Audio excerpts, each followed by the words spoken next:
আপনারা এখন সাংবাদিকতা করেন। আমরা যখন করতাম আমরা খুব কষ্ট করে সাংবাদিকতা করতাম। হ্যাঁ, প্রথমত কোনো এই যে ডিজিটাল সিস্টেম তো ছিলই না। ফোন করে টিএনটিতে গিয়ে ফোন করে যদি একটা নিউজ দিতাম অন্তত 10 বার কাটতো, 10 বার কথা বলতে হইতো।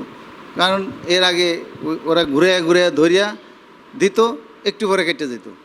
এইভাবে আমরা ফোনে নিউজ দিতাম, টেলিগ্রাফে নিউজ দিতাম, তারপরে বাকিটা হলো রাত্রে বয়ে লিখতাম, সকালবেলা পোস্ট অফিসে গিয়া ছেড়ে দিতাম।